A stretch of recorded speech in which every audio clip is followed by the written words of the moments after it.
All right, welcome back to another episode of Xander Zone. I am sorry it's a bit late. I know. I knew that one episode a week would be a big challenge, but I'm going to put out two episodes this week, just to keep my promise and maybe some subscribers, right? Who knows?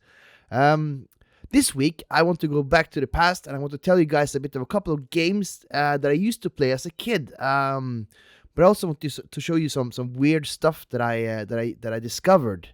I gotta say, I'm still, quite impressed with myself as a kid and the inventiveness I had, the curiosity I had, and I went into the file systems and discovered weird stuff with games, which turned out to be quite fun. So, without further ado, let's just go and play some Golden Axe. Why? What? Yeah, let's do that. Why did I say that? Yeah, what? Yeah, let's go. Yeah, that was yeah. Now, Golden Axe was created in 19 in the 1800s. It was far, far away, a long time ago. No, 1989 by Sega. And it was a huge hit in the arcades before it was ported to every thinkable console and computer. One of the features, you can never find this again in modern games, but the feature you could often find in these games was to go in and listen to the music and or the sound effects of the game. We had some great fun with that. I remember often in the Capcom games on Nintendo, this was a huge feature. Oh man, these sound effects are amazing!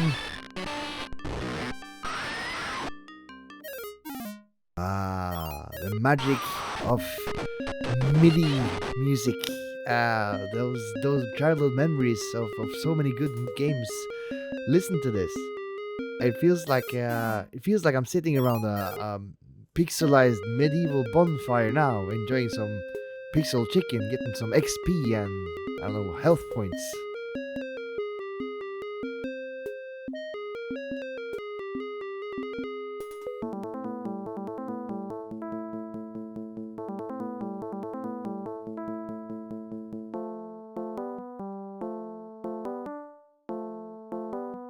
Now, this was the very first beat 'em up I ever played. I remember coming home to my friend's house, he showed me the game, and I remember I was blown away by the fact that you could play two players on one keyboard. The murky lurky character selection screen had me scared to the point that I was afraid to go home after dark.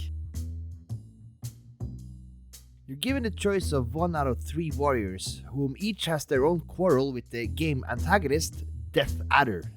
Now, I never knew this before doing some research for this game, for this video, and I can't remember whether there be any sort of relevance for the actual story. But anyhow, there's these three characters. They have a backstory. So there's the battle axe wielding, obviously albino dwarf Gilius Thunderhead. He's from the mines of Volud, whose twin brother was killed by the soldiers of Death Adder. And I gotta say, he sure reminds me of that albino dude from Me, Myself, and Irene. Yeah, this that must have been his brother. I am so sure, definitely. And then there's the bulky, quasi-futuristic, underwear-clad muscle-man barbarian Axe Battler. Now, Axe Battler. Axe Battler. That is a name of a warrior, or what? I mean, wow. Axe Battler. Yeah, he's wielding a two-handed broadsword, looking for a revenge of his mother. Revenge of his mother. What did I write that for? Revenge for his mother? How do you say that? Yeah. And the last one here is Tyrese Flair, and she's swinging a broadsword. Apparently she's an Amazon whose parents was killed by Death Adder. Yeah, all warriors of the same cause. Let's go with Axe Battler. Ooh, let's do this in the Warcraft voice, that intro thing. Death Adder invaded the castle and has taken the king and princess prisoner.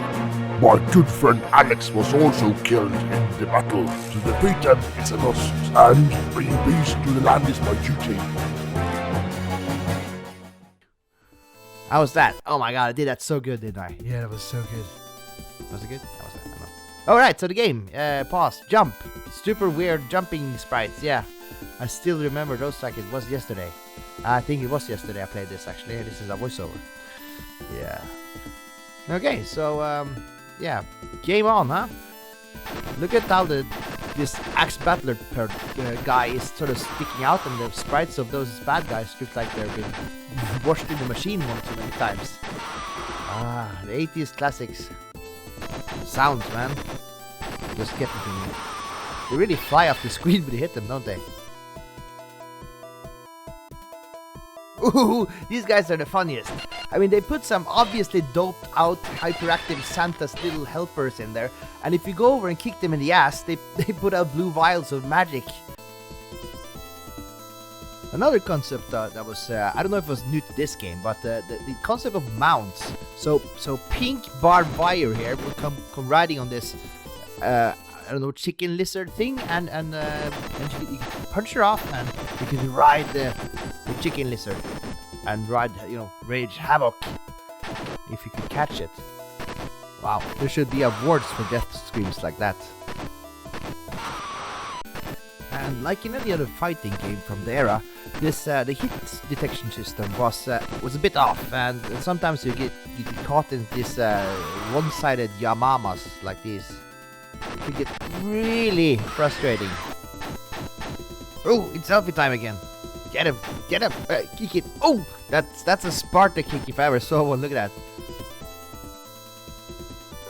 This is Sparta! Look at that little blue devil go. Man, what's wrong with him? Is this what you get if somebody forgets their cocaine in the kindergarten bathroom? Is this what Brad Pitt would have looked like in Benjamin Button if he was born with both progeria and Parkinson's? Is this Michael J. Fox? Yeah, and this is some more of that one-sided Yamama bullshit I was talking about earlier. You see, the computer doesn't know what to do with all the awesome sound effects and the super graphics next to the hit detection, so it just end up being, mush piled by what is this? Less spiky Super Splinter from the Turtles and Chicken Dragon over there. So you just can't win. And this made me so frustrated as a kid, and still does. So what I did is that I went into the file system and sort of, well, you know what? I'm gonna tell you the story about how I became a hacker at the age of 8. See, in the old DOS era, you would have usually a very simple file structure. In modern games, you have files and folders on inside each other, and by the gigabytes. But in the old days, you had, what is this? Not even a megabyte of information. And I looked at the different files here. You see SPR, those are sprites. I didn't know it then, but I recognized the dwarf, the Amazon, the hero, and if I just copied one file over the other, maybe something would happen, So I didn't know what I was doing, but I did it, and well, the results were sort of funny. I got into the character selection screen, and I didn't see anything different, and I got sort of disappointed. But when the game started,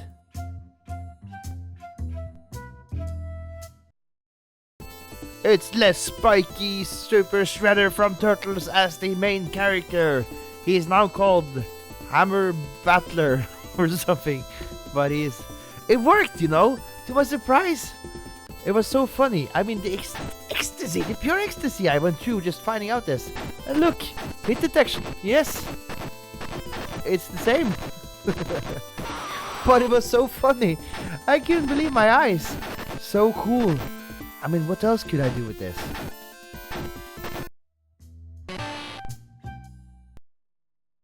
Man, my world was a totally new one.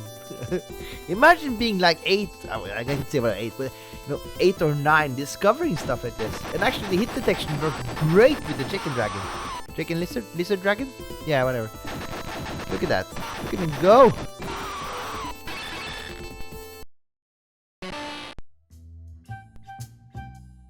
And then, of course, I had to try out the little devilishly handsome Michael J. Fox, or Blue Thief as it was actually called.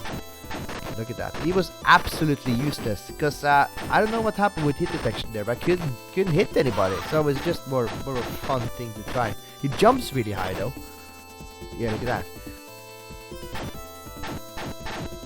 Well, okay, that's about all I had for you this time on Zombie Zone. I gotta go make the second episode because I promised you to make 2 this week. So yeah, until next time, stay shaky.